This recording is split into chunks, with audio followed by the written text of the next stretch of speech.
Kembali dari dunia abadi. Audiobook, novel silat. Episode 84. Zhu Gewenfeng dan yang lainnya menyaksikannya dengan mata kepala mereka sendiri. Setelah Tang Xiu memasukkan penjepit ke dalam luka korban, ia segera mengeluarkannya bersama sepotong tulang seukuran beras yang dijepit oleh penjepit. Ya Tuhan, bagaimana dia tahu ada tulang di dalamnya? Di samping, Hu Qiubo membelalakan mata sambil berseru tak percaya. Keterkejutan dan ketidakpercayanya juga dirasakan oleh yang lainnya. Adapun Tang Xiu, dia mengabaikan Hu Qiubo dan terus menusukkan penjepit ke luka korban untuk mengeluarkan tulang-tulang yang patah di dalamnya tanpa henti. Akhirnya, dia menarik napas dalam-dalam untuk memfokuskan energinya sebelum menusukkan penjepit ke luka itu lagi. Di bawah pengamatan indera spiritualnya, dia mengambil potongan-potongan tulang yang patah dengan sangat hati-hati. Rumah sakit Anda seharusnya punya kardiotonik, ya? Anda harus menyuntikannya ke tubuh pria itu dalam waktu 5 menit. Selain itu, beritahu salah satu dokter Anda untuk menjahit luka pria itu. Meninggalkan jejak kekuatan bintang di paru-paru korban, Tang Xiu menoleh dan berbicara. Zhu Gewenfeng segera memerintahkan seseorang untuk membawa kardiotonik. Setelah itu, dia bertanya dengan ekspresi bingung. Sudah selesai? Ya. Aku sudah membuang semua potongan tulang patah yang menusuk paru-parunya. Tang Xiu mengangguk dan berkata, tidak akan jadi masalah, kamu hanya perlu menjahit lukanya. Namun, detak jantungnya melambat sangat cepat. Meskipun aku sudah melakukan semua yang aku bisa, aku hanya meredakannya sedikit. Dia mungkin akan koma untuk waktu yang lama setelah kamu menyuntikkan kardiotonik, tetapi nyawanya tidak lagi dalam bahaya. Mata Zhu Gewenfeng bersinar seperti obor saat dia menatap tajam ke arah Tang Xiu dan bertanya. Bagaimana kamu melakukannya? Baiklah, setiap dokter punya bakat dan kemampuannya masing-masing, dan itu semua milikku. Pokoknya, jangan buang-buang waktu lagi. Bawa aku ke korban luka parah lainnya. Baiklah. Zhu Gewenfeng tidak bertanya lagi. Tiba-tiba seorang perawat berbicara dengan suara pelan. Apakah Anda memperhatikan bahwa luka korban tidak berdarah saat dokter Tang merawatnya? Bab 347, terkejut oleh pria luar biasa. Ucapan perawat itu membuat semua orang yang hendak pergi langsung berhenti. Kemudian, sekelompok pemimpin yang dipimpin oleh Zhu Gewenfeng, 2 orang dokter, dan banyak perawat memusatkan perhatian mereka pada pasien sebelumnya. Pria itu tidak berdarah?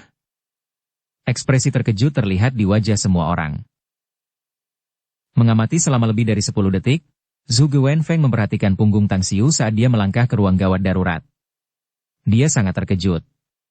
Selama puluhan tahun berkarir sebagai dokter, dia telah melihat banyak kasus kecil dan besar serta operasi yang tak terhitung jumlahnya. Namun, dia tidak pernah melihat kasus seperti itu di mana luka pasien tidak berdarah. Khususnya, saat Tang Xiu membedah otot korban untuk mengeluarkan tulang yang patah dari paru-paru, di sana benar-benar tidak ada darah yang seharusnya mengalir keluar. Bibir Hu Qiubo bergetar beberapa kali saat dia bergumam. Saat itu, aku melihatnya menekan beberapa titik di sekitar luka pasien. Mungkinkah dia menggunakan metode penyegelan titik akupuntur aliran darah? Metode penyegelan titik akupuntur aliran darah? Ekspresi wajah Zhu Gewenfeng berubah. Dia segera bertanya. Apakah kamu yakin dia memijat beberapa titik akupuntur di sekitar luka korban?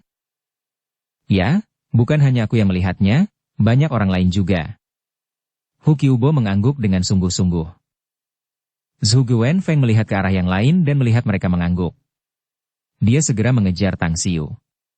Dia ingin mengamati metode pengobatan Tang Xiu, untuk memastikan bagaimana dia melakukannya. Di depan pintu ruang operasi di lantai 2. 7 atau 8 pekerja migran berkumpul di sekitar belasan perawat dan berdebat dengan keras. Mereka mengikuti rekan kerja mereka ke rumah sakit dan telah menunggu dengan cemas, tetapi rumah sakit tidak memiliki cukup ruang operasi. Yang membuat mereka paling marah adalah bahwa para dokter hanya membawa pekerja dengan luka ringan ke ruang operasi, sementara 4 pekerja lainnya dengan luka paling parah harus menunggu di luar. Jangan ribut. Perintah itu dikeluarkan oleh presiden rumah sakit sendiri.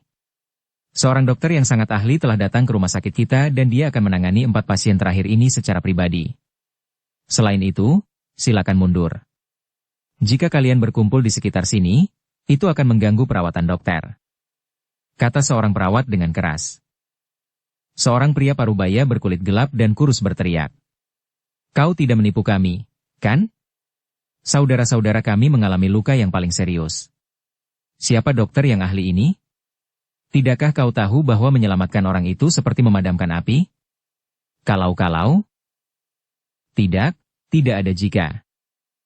Sebuah suara dingin terdengar di belakang mereka. Tang Xiu menerobos kerumunan yang menghalanginya. Dengan cepat berputar mengelilingi pasien di 4 troli, penglihatannya akhirnya tertuju pada salah satu korban. Batuk, batuk. Pria yang terluka itu batuk 2 kali hingga mengeluarkan darah dan tiba-tiba duduk. Sebuah batang baja telah menusuk dadanya, dengan sekitar 20 cm bagian luarnya terlihat. Pria itu kemudian berteriak dengan keras. Z Juzi. Z Juzi. Saudara Dakuan, aku di sini. Pria parubaya berkulit gelap dan kurus itu bergegas mendekat dan berkata dengan cepat. Saudara Dakuan, tolong jangan bicara. Dokter akan segera datang. Urat-urat berwarna hijau kebiruan menonjol di dahi Dakuan. Dia berusaha keras untuk tersenyum dan berkata dengan sangat susah payah. Z Juzi. Aku tahu tentang lukaku. Kuku mohon, berjanjilah padaku untuk menjaga keluargaku. Butiran air mata yang besar mengalir tak terkendali dari mata Juzi, menetes dan membasahi pakaiannya. Dia mengangkat tangannya untuk menyeka air matanya dan menjawab dengan keras. Saya tahu, saudara Dakuan. Jangan khawatir. Orang tuamu akan menjadi orang tuaku mulai sekarang. Saya pasti akan menjaga mereka sampai mereka tua dan mengatur pemakaman yang layak setelah mereka meninggal. Siulan dan saya juga akan membantu menjaga kakak ipar dan anakmu.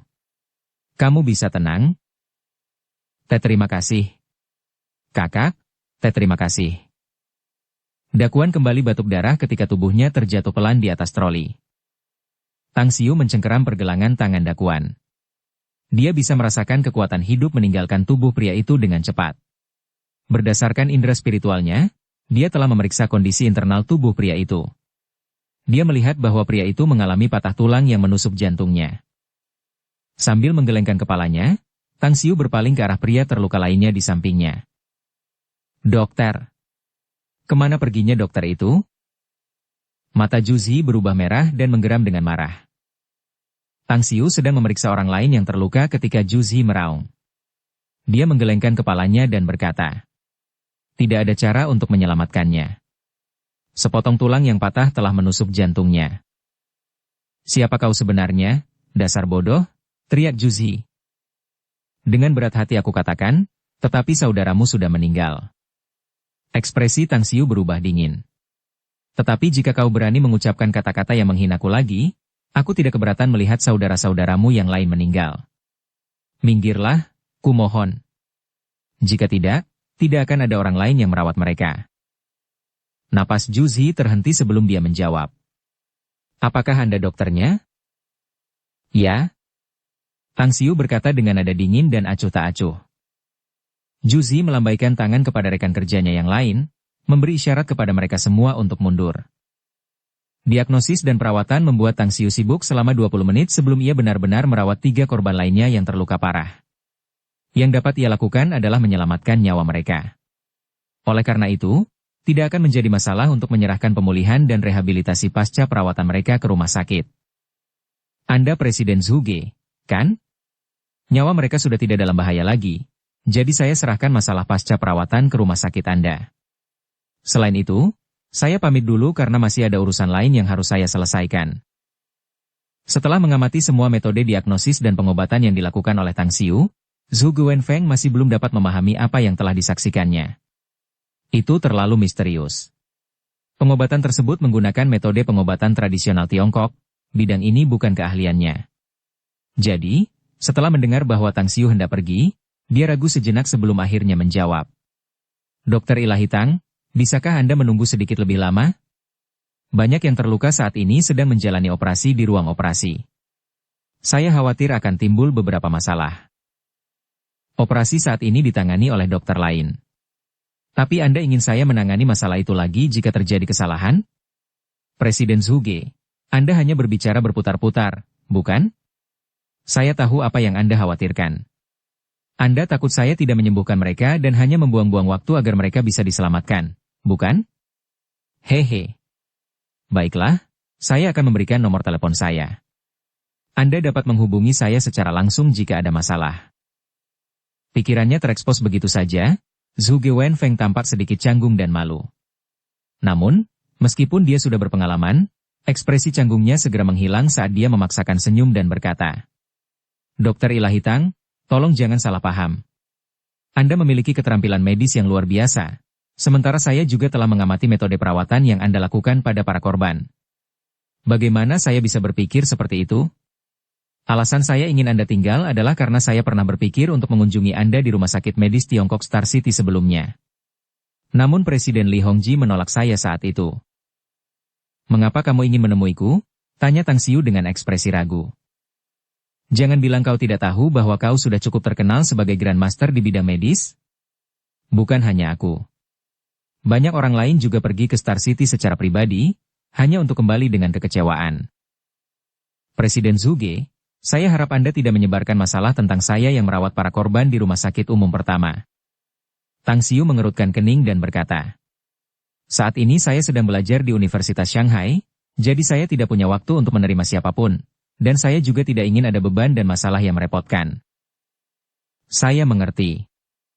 Zhuge Wenfeng mengangguk dan berkata, "Dokter dan perawat di rumah sakit kami sama sekali tidak akan mengungkapkan apapun tentang masalah ini. Anda dapat yakin." Mengangguk sebagai jawaban, Tang Xiu memberikan nomor ponselnya kepada Zhuge Wenfeng dan segera meninggalkan rumah sakit. Setengah jam kemudian, kelima korban yang dirawat oleh Tang Xiu telah diperiksa menggunakan peralatan medis.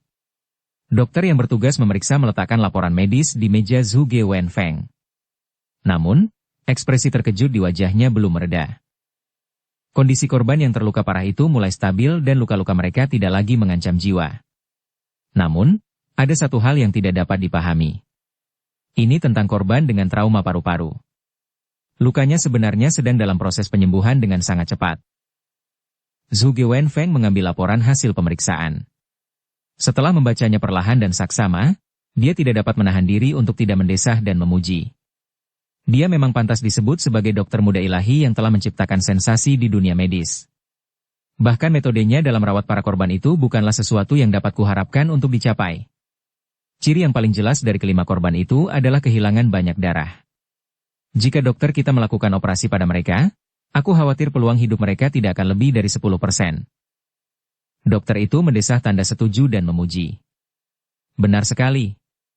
Beruntung sekali dia bisa bertindak hari ini. Kalau tidak, saya khawatir. Zhuge Wenfeng melambaikan tangannya. Apakah kau ingat apa yang dia katakan sebelum pergi? Namun, karena dia tidak ingin menjadi terkenal di tempat kita, maka kita tidak boleh melakukan apapun yang bertentangan dengan keinginannya dan mempersulitnya. Bagaimanapun, jangan umumkan isi laporan ini kepada yang lain. Dan beritahu dokter dan perawat lain untuk tidak terlalu banyak membicarakan masalah ini. Dimengerti?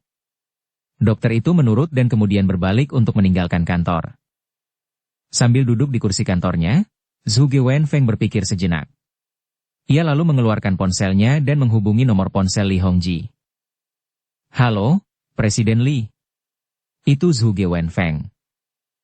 "Ah, Presiden Zhuge, bagaimana situasi di sana?" "Presiden Li, saya harus mengatakan sesuatu. Keterampilan medis tabib muda ilahi itu, Tang Xiu, sungguh menakjubkan. Saya belum pernah melihat yang seperti itu sepanjang hidup saya. Sekarang saya akhirnya mengerti mengapa dia menimbulkan sensasi yang begitu besar meskipun dia hanya bekerja di rumah sakit medis Tiongkok Star City Anda untuk waktu yang singkat." Li Hongji tertawa. "Tentu saja saya tahu bahwa tingkat keterampilan medisnya luar biasa. Sejujurnya, saya bahkan bersedia memberinya jabatan presiden rumah sakit jika dia dapat bekerja di rumah sakit medis Tiongkok Star City kami setiap hari." Ekspresi wajah Zhuge Wenfeng berubah. Ia tersenyum dan berkata, "Presiden Li, bagaimana kalau kita mengobrol sebentar? Anda tahu Tang Xiu saat ini sedang kuliah di Universitas Shanghai, kan? Karena rumah sakit umum pertama kita dekat dengan kampusnya, bisakah Anda mengizinkan Tang Xiu bekerja di rumah sakit kita? Anda bisa menganggapnya sebagai Zhuge Wenfeng yang berutang budi kepada Anda asalkan Anda setuju." "Perburuan liar?" Li Hongji terdiam beberapa saat sebelum menjawab dengan nada getir. Presiden Zhuge, bukannya aku tidak ingin kau berutang budi padaku. Tapi aku tidak bisa melakukan itu. Alasan mengapa Tang Xiu bersedia datang dan memberikan layanan medis di Rumah Sakit Medis Tiongkok Star City adalah karena aku terus-menerus memohon padanya. Jadi, jika dia bersedia pergi ke Rumah Sakit Umum Pertama Shanghai dan bekerja di sana, tentu saja aku tidak akan berkomentar apapun. Presiden Li, maksudmu inisiatif ada di tangan Tang Xiu? Hahaha. Begitu ya? Zhuge Wenfeng tertawa dengan suara yang jelas. Pokoknya, aku harus berterima kasih padamu, Presiden Li. Pokoknya, kalau ada waktu, silakan datang ke Shanghai. Aku akan mengundangmu minum anggur yang enak. Tidak masalah. Tidak masalah. Ucap Li Hongji dengan beberapa patah kata. Di kantor Presiden Rumah Sakit Medis Tiongkok Star City, ekspresi Li Hongji berubah muram setelah menutup telepon. Dia cukup tertekan karena Zhuge Wenfeng pada dasarnya ingin memburu Tang Xiu. Namun, dia juga tahu bahwa dia tidak memiliki hak untuk menahan pilihan Tang Xiu. Meskipun Tang Xiu dapat dianggap sebagai dokter Rumah Sakit Medis Tiongkok Star City, itu karena dia menggunakan cara keras dan lembut untuk mengemis dan mengganggu Tang Xiu hingga dia datang bekerja di sana. Dia agak khawatir. Jika suatu saat Tang Xiu diburu oleh Zhuge Wenfeng, apakah Tang Xiu masih ingin tinggal di Rumah Sakit Medis Tiongkok Star City nanti? Berapa kali dia bisa datang dan memberikan layanan medis saat itu? Bab 348, Situasi Mengerikan. Setelah beberapa lama, Li Hongji menghubungi nomor ponsel Tang Xiu. Setelah Tang Xiu menjawab panggilannya, dia segera tertawa. Hai, Tang Xiu. Zhuge Wenfeng memberitahu saya tentang tindakan Anda di Rumah Sakit Umum Pertama Shanghai. Sungguh hebat, Anda telah membawa kehormatan yang gemilang bagi Rumah Sakit Medis Tiongkok Star City kami. Saat ini, Tang Xiu sedang dalam perjalanan kembali ke kompleks Villa Blue Star. Mendengar perkataan Li Hongji, dia berkata dengan tenang. Itu hanyalah pertemuan kebetulan dan keberuntungan, itu saja. Tang Xiu, jika Zhuge Wenfeng menawarkanmu kesempatan untuk bekerja di Rumah Sakit Umum Pertama Shanghai, apakah kau akan menerimanya? Tanya Li Hongji. Sudah kubilang aku tidak ingin menjadi dokter sungguhan, bukan? Tang Xiu berkata. Awalnya aku berjanji untuk memberikan layanan medis di Rumah Sakit Medis Tiongkok milikmu karena khawatir ibuku dirawat di sana. Karena kau merawatnya dengan baik, aku berutang budi padamu. Jadi tidak, aku tidak akan pergi ke Rumah Sakit Umum Pertama Shanghai. Li Hongji diam-diam merasa lega, lalu tertawa. Begitu ya. Karena kamu tidak mau pergi, tidak ada yang berani memaksamu. Pokoknya, kalau Zhuge Wenfeng mencarimu, tolak saja. Dia baru saja meneleponku dan ingin merebutmu. Aku langsung bilang padanya bahwa hanya kamu yang berhak memutuskan. Ah, Anda menelepon saya karena alasan ini, bukankah Anda Presiden Li? Tang Xiu tertawa. Tentu saja. Aku mendesakmu untuk kembali. Li Hongji tertawa dan berkata. Mari kita tunda pembahasan tentang masalah ini sampai kau kembali pada tanggal 1 Oktober, oke? Baiklah. Jawab Tang Xiu. Kompleks Villa Blue Star. Ketika Tang Xiu tiba di pintu masuk kompleks villa, petugas keamanan sebelumnya, yang agak dikenalnya, memberi hormat kepadanya dan berkata dengan hangat. Anda kembali, Tuan Tang. Ngomong-ngomong, beberapa teman Anda datang. Mereka bilang akan menunggu Anda di Kopi Kenangan, di jalan perbelanjaan terdekat. Teman-teman? Apakah kamu tidak salah? Tang Xiu bingung dan berkata, saya baru saja datang ke Shanghai, dan hanya sedikit orang yang tahu bahwa saya tinggal di sini. Jadi bagaimana mungkin ada teman saya yang datang mencari saya di sini? Tang Xiu terdiam sejenak. Setelah mengangguk dan mengucapkan terima kasih, dia tidak terburu-buru memasuki kompleks villa. Sebaliknya, dia berjalan menuju jalan perbelanjaan terdekat. Dia tahu lokasi, Kopi Kenangan, di sana. Karena berada di jalan menuju Universitas Shanghai. Di Kopi Kenangan. Interiornya luas dan didekorasi dengan sangat indah, sepenuhnya menampilkan dirinya sebagai tempat duduk mewah yang premium. Saat ini, hanya ada beberapa pengunjung di kafe tersebut, kecuali seorang pria muda yang sedang mengetik di keyboard laptopnya dengan 4 pria parubaya duduk di sekelilingnya.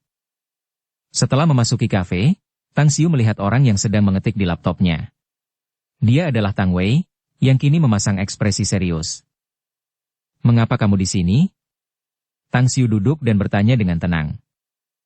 Tang Wei mendongak dan matanya berbinar saat melihat Tang Xiu. Dia langsung menutup laptopnya dan berkata sambil tersenyum. "Aku hanya lewat sini. Aku tahu kamu kuliah di Universitas Shanghai, jadi aku datang untuk menemuimu. Ngomong-ngomong, bagaimana kabarmu di sini? Beritahu aku jika kamu kekurangan atau butuh sesuatu. Apakah menurutmu aku miskin?" Tang Xiu menggelengkan kepalanya dan tersenyum. "Aku sudah tahu kalau kamu tidak miskin, saudaraku." Tang Wei menyeringai dan berkata, "Tapi bukan berarti seorang kakak tidak bisa memberikan sedikit kasih sayang, bukan? Ngomong-ngomong, bibi tahu aku akan mampir di Shanghai, jadi dia ingin aku membawakanmu sesuatu." "Ada apa?" tanya Tang Xiu. Tang Wei melihat sekeliling dan menjawab, "Agak merepotkan untuk memberikannya kepadamu di sini. Bagaimana kalau kita pergi ke rumahmu dan mengobrol di sana?" "Baiklah." Tang Xiu mengangguk. Setelah keduanya berdiri dan pergi, keempat pria parubaya itu mengikuti di belakang mereka. Tang Xiu bertanya secara diam-diam dan mengetahui bahwa keempat pria parubaya ini adalah pengawal Tang Wei. Saat mereka tiba di villa di kompleks Villa Blue Star, keempat pengawal itu tetap berada di halaman, sementara Tang Xiu dan Tang Wei memasuki aula lantai pertama. Setelah duduk, Tang Wei menyerahkan sebuah koper kulit dan berkata, "Barang-barang yang Bibi Min ingin aku berikan padamu ada di dalam." Tang Xiu mengambil koper itu dan membukanya. Sesaat kemudian, dia terkejut. Pistol perak, 4 klip peluru yang terisi penuh, dan belati yang tampak sangat tajam. "Apa maksudnya ini?" Tang Xiu mendongak dan bertanya dengan ekspresi bingung. "Keluarga Tang kita sedang dalam masalah sekarang." Tang Wei berkata sambil tersenyum pahit.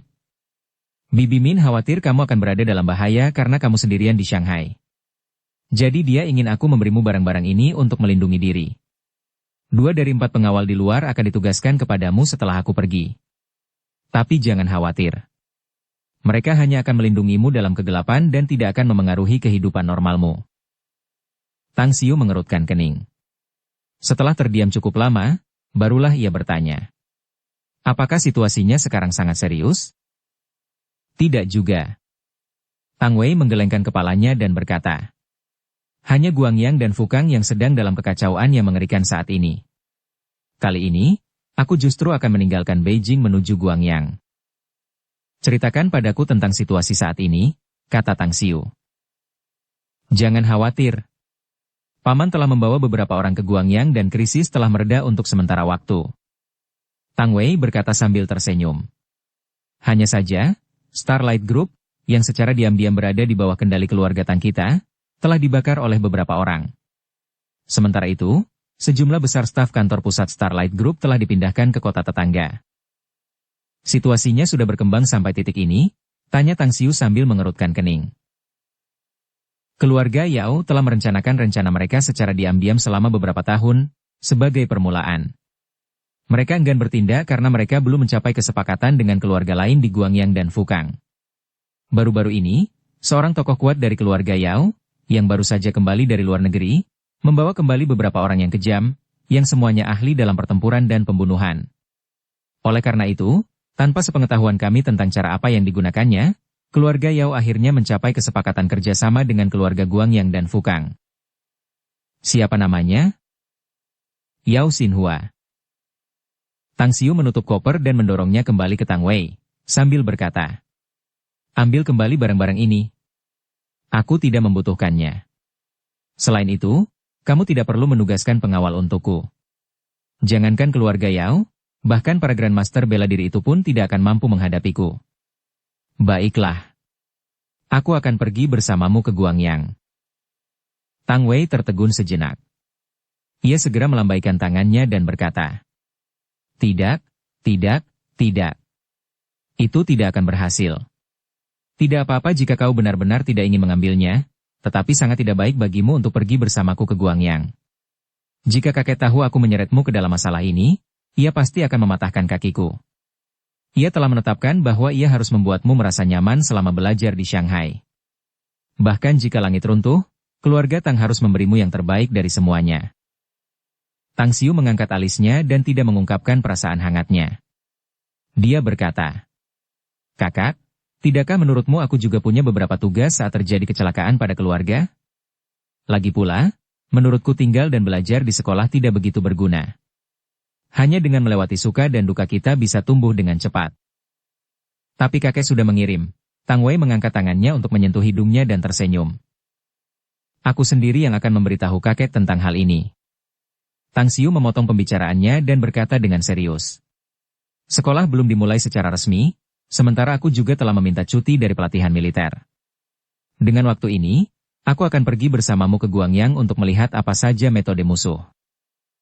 Kalau begitu, panggil saja kakek sendiri." Tang Wei mengangkat tangannya dan berkata. Tang Xiu mengambil ponselnya dan menghubungi nomor ponsel. "Halo, Xiu Er?" Suara Tang Kuosheng keluar dari telepon. "Ya, ini aku, kakek." "Apakah ada sesuatu, Xiu Er?"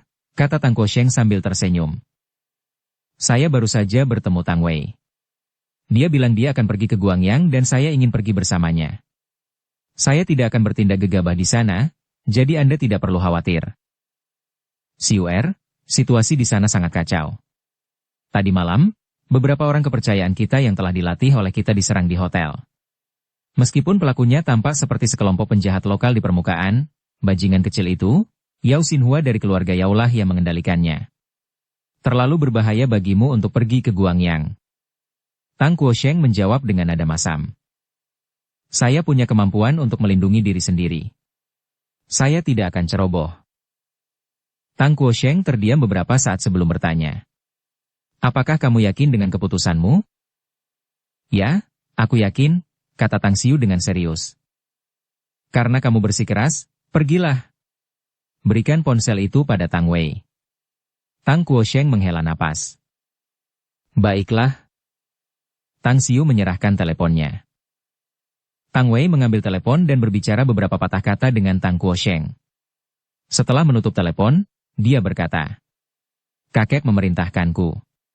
Bukan tidak mungkin bagimu untuk pergi bersamaku ke Guangyang.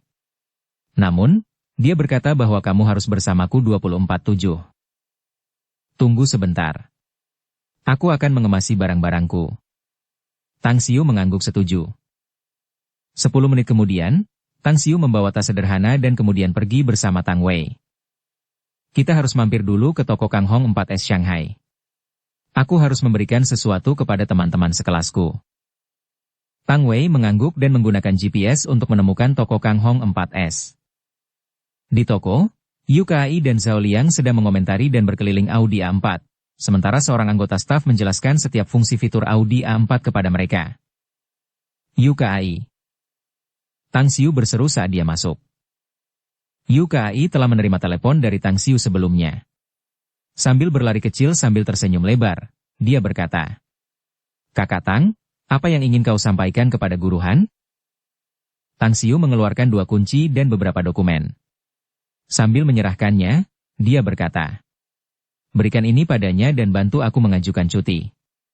Aku tidak akan mengikuti pelatihan militer, tetapi aku telah mengajukan cuti untuk ini juga.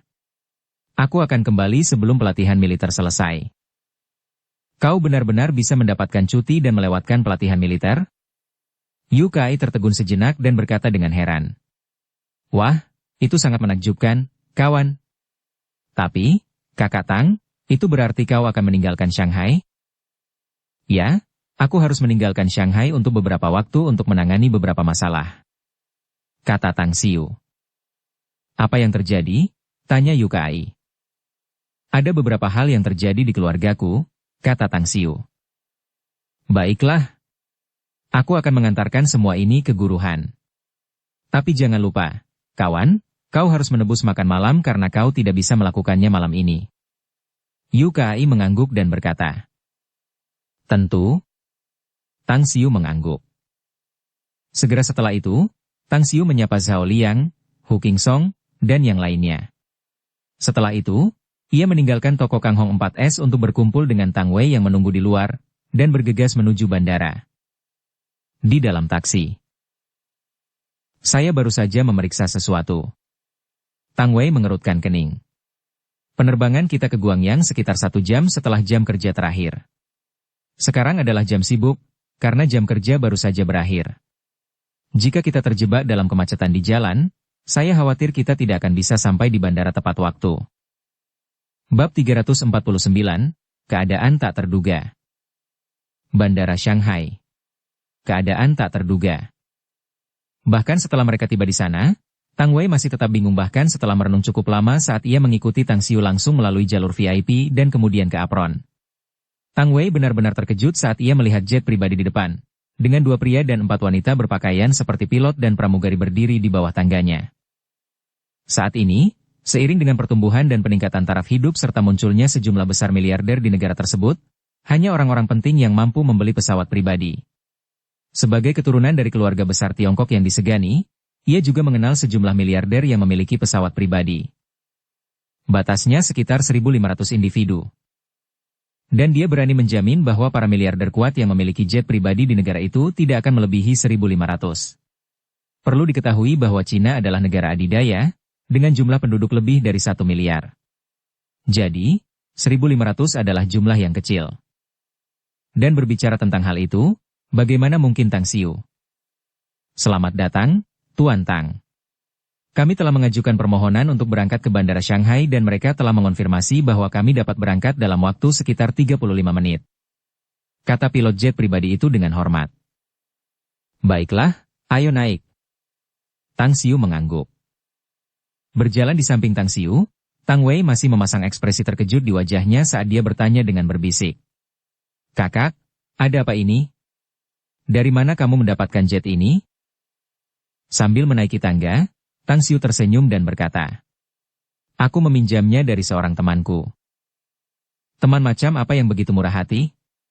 Dia bahkan meminjamkan jet pribadinya kepadamu untuk digunakan sesuka hati? Tang Wei berkata dengan ekspresi tidak percaya.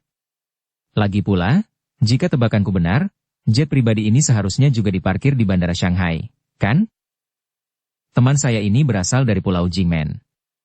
Saya memiliki banyak urusan yang harus diselesaikan akhir-akhir ini, jadi saya meminjamnya langsung. Bagaimanapun, saya akan mengembalikannya setelah saya tidak lagi sibuk. Sepertinya hubunganmu dengan saudara ini sangat baik. Saudaramu ini layak untuk dijadikan teman. Tang Wei berseru kagum. Saudara laki-laki? Tang Xiu bingung apakah dia harus menangis atau tertawa. Yah, dia memang perempuan. Seorang wanita? Tang Wei tertegun dan bertanya dengan tidak percaya. Lalu, dia dan kamu? Seorang teman? Tang Xiu menjawab dengan lugas. Tang Wei sedikit mengernyitkan alisnya. Setelah berpikir sejenak, dia bertanya. Sejauh yang aku tahu, hanya ada beberapa keluarga di Shanghai yang memiliki jet pribadi, dan mungkin hanya 2 wanita di antara mereka yang memiliki jet pribadi. Salah satunya adalah nyonya keluarga Huang. Tapi aku khawatir sangat sulit untuk meminjamnya darinya. Apakah kamu mengatakan dia temanmu? Mungkinkah dia wanita jalang yang datang ke rumah leluhur kita di Beijing saat itu? Hah? Tang Xiu menjawab dengan ekspresi aneh. Wanita jalang? Ya, perempuan tua itu, Yang Lulu. Tang Wei menganggukkan kepalanya dan berkata. Barbar, kasar, angkuh, sombong, dan angkuh seperti burung merak. Tang Xiu bingung apakah dia harus tertawa atau menangis setelah mendengar semua kata sifat yang diucapkan Tang Wei. Setelah mereka memasuki kabin, dia menyeringai dan bertanya. Apakah kamu dan Lulu punya dendam atau semacamnya? Astaga, itu benar-benar dia. Tang Wei menarik napas dalam-dalam dan memaksakan senyum. Tidak ada dendam di antara kita, tapi aku memang pernah mengalami kekalahan di tangannya. Tentu saja, aku tidak suka bertengkar dengan wanita. Sejak awal. Jadi aku membiarkannya saja. Lagi pula, sepupu kita, Cui adalah teman sekelas lamanya, dan mereka memiliki hubungan yang baik. Jadi aku tidak ingin mempermalukannya. Sebenarnya, Lulu adalah orang yang cukup baik. Tang Xiu tertawa. Dia tidak berlebihan seperti yang kau katakan. Dia memang sedikit nakal dan tidak terkendali. Sebaliknya, dia sangat pintar dan agak mudah diganggu. Gampang dibully? Tang Wei kehilangan kata-kata. Ketika keduanya duduk di pesawat, Tang Xiu memberi isyarat tangan kepada 4 pengawal yang datang bersama mereka sebelum berbicara. Ngomong-ngomong, kami tidak membalas ketika Ouyang Lulu datang ke rumah leluhur kami, tapi aku tahu dia menyukaimu. Tang Xiu menatap kosong sejenak dan memutar matanya. Dia benar-benar tidak mengerti. Mengapa begitu banyak orang suka menebak dan berspekulasi? Di Universitas Shanghai, UKAI dan Hu Qingsong mengatakan bahwa Han Qingwu menyukainya. Sekarang, Tang Wei juga mengatakan bahwa Ouyang Lulu menyukainya. Bagaimana mungkin dia sendiri tidak tahu bahwa dia begitu menarik dan menawan? Sudahlah, jangan bicara omong kosong. Kami hanya teman baik dan mitra bisnis. Tang Wei hanya memberi Tang Xiu senyuman yang penuh teka-teki dan sulit dipahami sebagai jawaban, lalu menoleh. Pukul 19.30 waktu Indonesia Barat. Jet pribadi mendarat di bandara kota Guangyang. Mendengar kabar bahwa Tang Wei akan datang, Tang Yunpeng telah mengatur beberapa orang untuk menjemput mereka. Ketika Tang Xiu dan Tang Wei keluar dari bandara dengan 4 pengawal, seorang wanita parubaya dengan 6 pria kekar berjas hitam dengan cepat menyambut mereka. Wei kecil. Wanita parubaya itu menatap Tang Xiu lalu mengalihkan pandangannya ke Tang Wei seraya berkata sambil tersenyum. Bibi Su, bagaimana bisa kamu menjemput kami sendiri? Tanya Tang Wei sambil tersenyum. Kota Guan agak kacau sekarang. Pamanmu takut keluarga Yao, Sun, dan yang diam-diam akan mengirim beberapa orang untuk berurusan denganmu. Sejak mereka mulai menyerang kita telah kehilangan lebih dari 20 orang. Kata Suji. Tidak apa-apa jika hanya keluarga Yao karena mereka memang musuh kita sejak awal. Tang Wei mengerutkan kening sambil menggeram. Tapi aku tidak pernah menyangka bahwa bahkan keluarga Matahari dan keluarga yang berani ikut campur. Kali ini, bahkan jika kita harus menanggung risiko kerugian besar, kita harus memberi mereka pukulan langsung. Suji tersenyum getir dalam hati. Tang Wei mungkin tidak begitu jelas tentang situasinya. Namun, sebagai manajer umum Starlight Group selama beberapa tahun, bagaimana mungkin dia tidak tahu tentang situasi terkini? Jangankan memberi mereka pukulan langsung, bahkan melindungi orang-orang mereka sendiri pun cukup bermasalah. Siapa ini? Dia Tang Xiu, sepupuku yang lebih muda, kata Tang Wei segera. Suji tampak terkejut. Dia mengamati Tang Xiu dengan saksama sebelum menunjukkan sedikit senyuman. Kudengar keluarga Tang telah menemukan anak mereka yang hilang. Bagaimanapun, aku tidak menyangka kau akan datang ke kota Guan. Apa kabar, Tang Xiu? Aku Suji, manajer umum Starlight Group. Kau bisa memanggilku Bibi Su.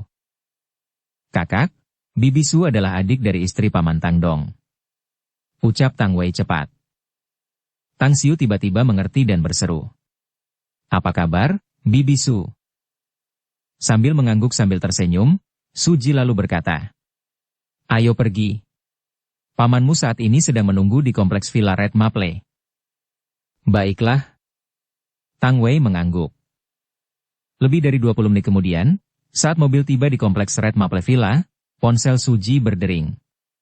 Setelah dia menerima panggilan dan mengobrol dengan si penelepon, wajahnya langsung berubah muram. Menunggu sampai Suji menutup telepon, Tang Wei kemudian bertanya dengan cepat. Ada sesuatu yang terjadi, Bibi Su? Wakil Direktur Departemen Keuangan Starlight Group kami telah ditangkap oleh beberapa orang. Suji mengangguk dan berkata. Itu adalah provokasi yang disengaja dari pihak lain, yang menyebabkan wakil direktur mendorong pihak lain. Dan kemudian, pihak lain bertindak seolah-olah mereka terluka parah dan menuntut kompensasi dari keluarga wakil direktur. Apakah ini perbuatan keluarga Yao? Tanya Tang Wei dengan marah. Keluarga Yao pasti ada hubungannya dengan ini. Suji berkata. Lagi pula, pada saat ini, hanya keluarga Su, keluarga Sun, dan keluarga yang akan mengarahkan orang untuk melakukannya. Baru saja pamanmu menyuruhku mengirim beberapa orang untuk menyelamatkan wakil direktur ini dengan cara apapun yang diperlukan.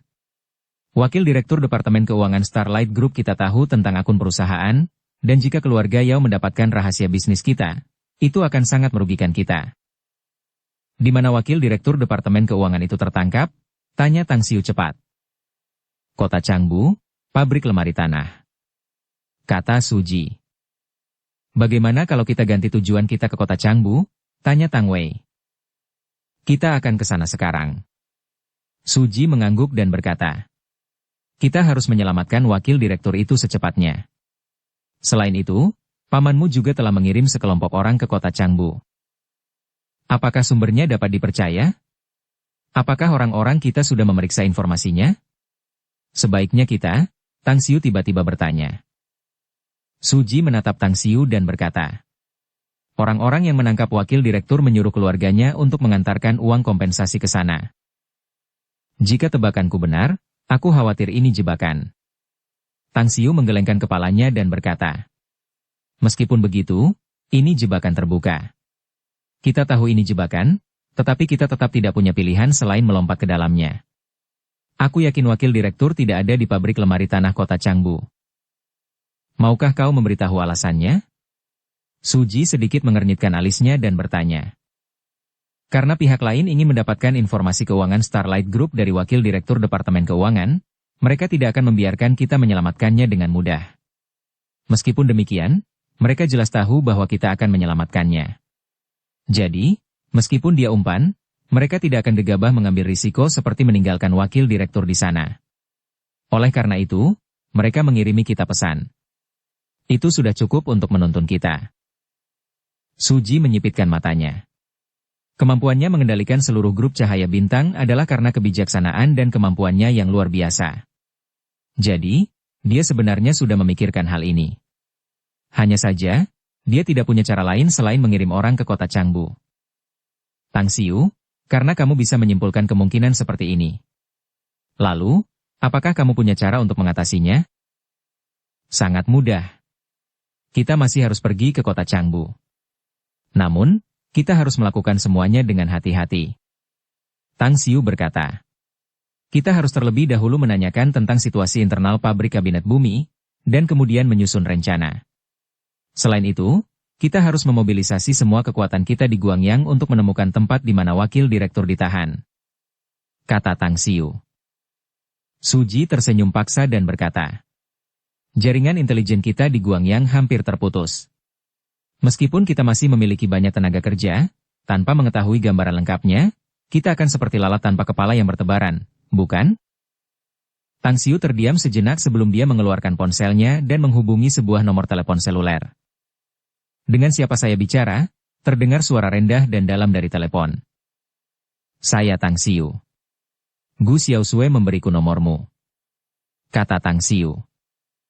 Pihak lain dengan cepat menjawab dengan nada bersemangat. Gu Xiaosui? Bos kecil dari Aula Pesta Abadi? Ya? Ah, begitu. Jadi Anda bos baru Aula Pesta Abadi, Tuan Tang, benar? Benar, ini aku. Agar kau mencariku, kau punya perintah untukku? Tang Xiu bertanya. Apakah keluargamu punya jaringan intelijen di Guangyang? Aku akan merepotkanmu untuk membantuku menyelidiki sesuatu. Kota yang mana? Kota Guan. Saya punya jaringan di sana. Nanti aku akan mengirimimu pesan singkat tentang orang yang ingin aku selidiki. Pria itu telah ditangkap, dan pihak lainnya mungkin memiliki hubungan dengan keluarga Sun dan Yang. Harap diingat bahwa kamu harus merahasiakan jejakmu dalam penyelidikan ini. Baiklah. Aku akan segera ke kota Guan. Tunggu kabar selanjutnya. Anda tidak perlu bertindak secara pribadi. Tidak apa-apa jika Anda mengirimkan pesanan. Saya khawatir masih ada beberapa hal yang mungkin akan merepotkan Anda nanti. Tidak masalah. Sama sekali tidak merepotkan. Ini yang harus kita lakukan. Bab 350, Informasi. Tang Xiu menutup telepon dan bertanya kepada Suji tentang informasi wakil direktur. Setelah itu, ia menyusunnya menjadi SMS dan mengirimkannya ke pihak lain.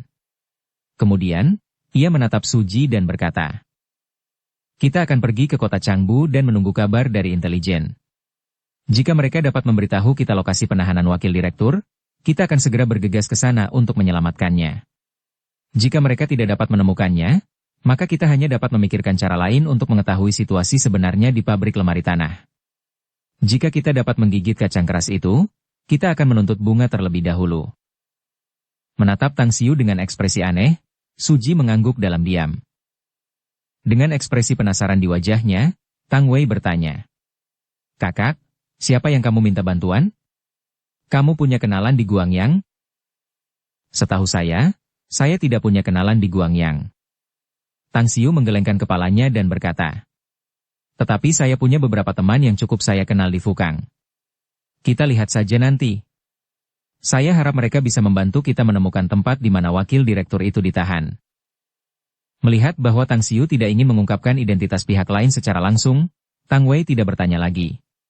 Terlepas dari siapa orangnya, akan menjadi kejutan yang menyenangkan dan tak terduga jika mereka bisa mendapatkan informasi intelijen melalui Tang Xiu. Kota Changbu merupakan kota terbesar kedua di kota Guan. Dengan pabrik-pabrik di setiap sudutnya, kota ini mengangkat perekonomian kota Changbu ke tingkat yang tinggi, sementara banyaknya pendatang menyebabkan kota ini menjadi makmur dan berkembang di mana-mana. Pabrik kabinet bumi sendiri memproduksi produk furnitur kelas atas yang diekspor ke luar negeri. Pabrik industri tersebut memiliki 2 dinding halaman. Dinding halaman luar dan dinding bagian dalam dipisahkan oleh jarak 50 meter dengan bengkel di tengahnya untuk para pekerja membuat furnitur. Selain 2 gedung kantor di dalam, terdapat juga bengkel lain untuk menyimpan furnitur kabinet yang sudah jadi. Dulu, pabrik kabinet bumi sangat ramai, dengan pekerja yang sibuk di setiap sudut, forklift yang memilih papan-papan yang diangkut di antara bengkel. Namun, sekarang, pabrik itu sepi dan tidak ada aktivitas apapun kecuali beberapa suara sesekali. Di atap salah satu gedung perkantoran berlantai 3, seorang pria asing yang gagah berani berdiri di antara tangki air tenaga surya sambil memegang teropong, mengamati situasi di luar pabrik.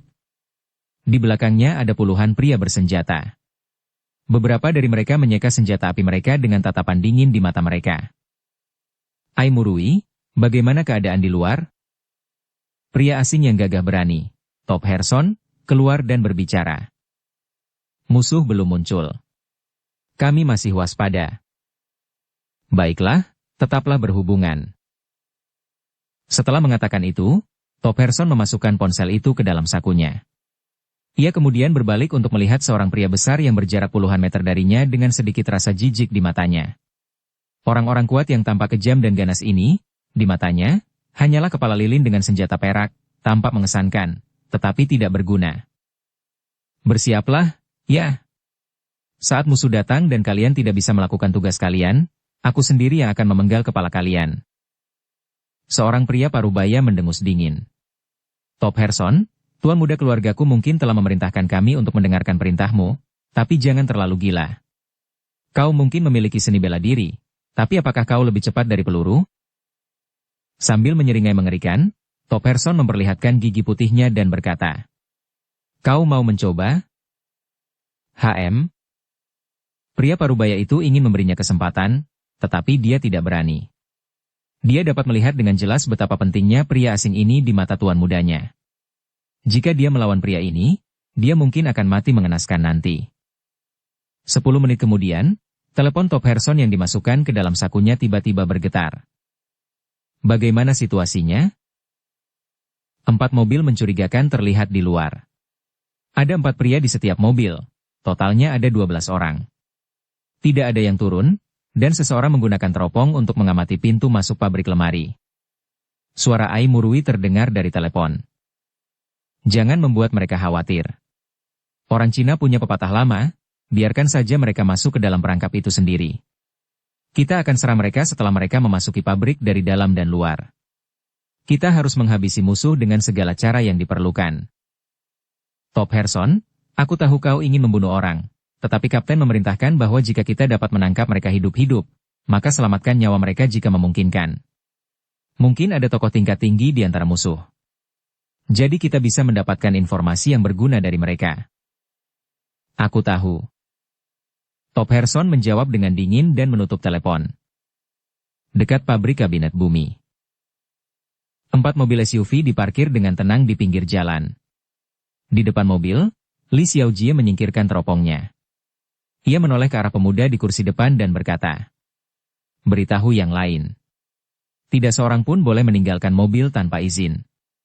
Kepala Su berkata bahwa kita harus menunggu mereka tiba dan kemudian bertindak bersama. Baiklah. Pemuda yang duduk di kursi depan mengangguk dan segera meraih telepon genggamnya. Waktu berlalu. Kota Changbu, arena seluncur datar. Baru-baru ini, Jiang Xiaohu merasa percaya diri dan tenang. Ia menjadi adik laki-laki yang bertanggung jawab atas tempat umum, rinjakan seluncur es flat out.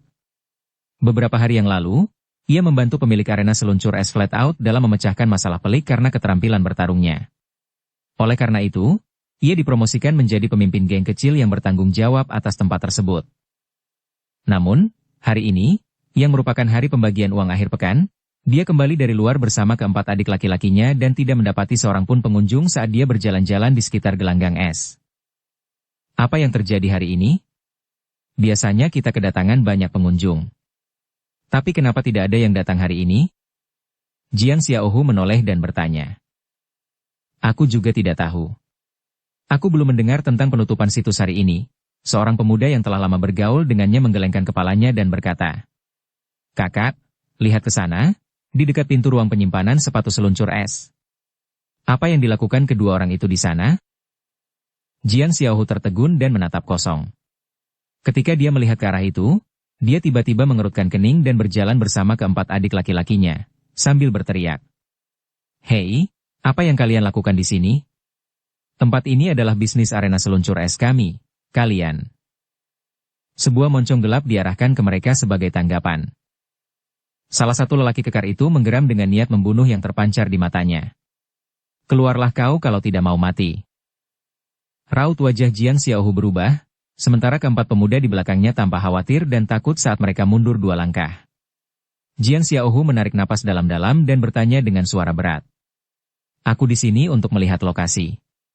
Aku tidak takut padamu meskipun kau membawa senjata. Aku ingin tahu, apa yang kau lakukan di wilayah kami? Dan, di mana bos kami? Seketika, 2 orang keluar dari ruang penyimpanan sepatu roda.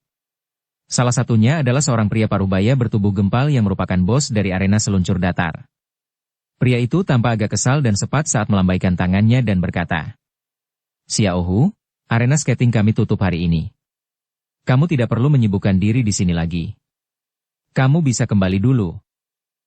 Melihat ke arah pria parubaya di samping dan kemudian ke bosnya, Jiang Xiaohu kemudian menjawab setelah hening sejenak. Bos, kami butuh uang. Dan Anda harus memberikannya kepada kami hari ini. Aku akan memberimu besok. Bos gemuk itu menjawab dengan suara yang dalam. Jiang Xiaohu memaksakan senyum dan berkata, Bos, ini tidak baik. Aku berutang uang kepada kakak Huzi. Dia bilang dia akan memotong tanganku jika aku tidak memberinya uang hari ini.